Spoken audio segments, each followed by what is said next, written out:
Lietuvos pramogų verslo padangė jau porą mėnesių ūžte ūžia. Viesulą kelia, o lele pupytės. Neilgomis blakstienomis ar kitomis kūno dalimis mojuoja. Na, ne tik jomis.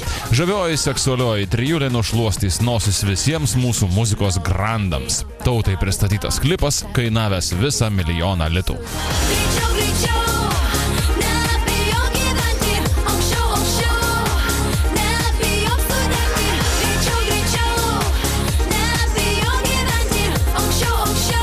Galbūt gėda tai būtų, bet visgi drįsiu ir pasakysiu, ko gero, kad tai bus vienas geriausių, vienas brangiausių, vienas prabangiausių, vienas seksualiausių ir gražiausių lietuviškų videoklipų. Prabangus klipas buvo filmuojamas prabangiuose Italijos kurortuose ir Monake. 12 žmonių grupė, operatoriai, grimuotojai, visažistai, stilistai ir kitokie specialistai savaitę gyveno garsiuose viešbučiuose. Vienas iš jų – Hotel de Paris. Seksualioms lietuvaitėms suteikė netgi išskirtinės sąlygas. Leido filmuotis šalia šio viešbučio, o tai suderėti retai pavyksta netgi pasaulinio garso žvaigždėms. Kuogi papirko pupos italus?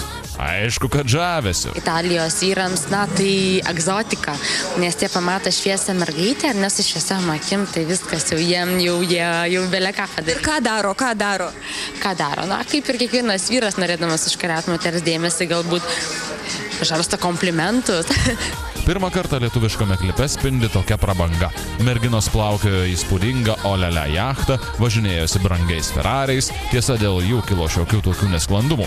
Iš pradžių buvo pasiūlytas geltonas Ferraris, tačiau ši spalva merginų nesužavėjo ir jos pareikalavo juodo.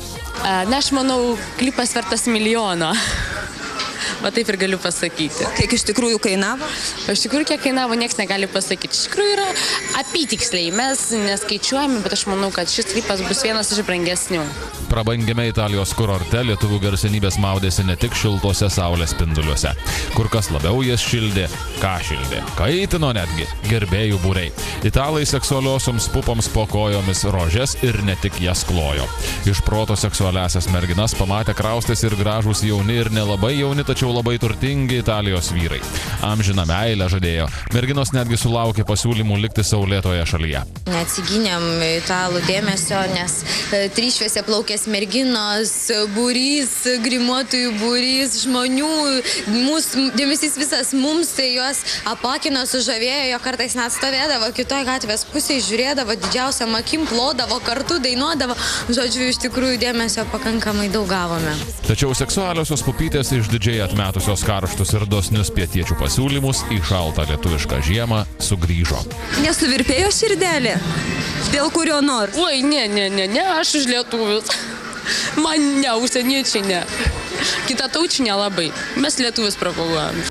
Naujuoju vaizdo klipu olele pupytės visuomenę priblokš jau šiandien, o netrukus jis sudrebins ir kitų pasaulio šalių pramogų pasaulius.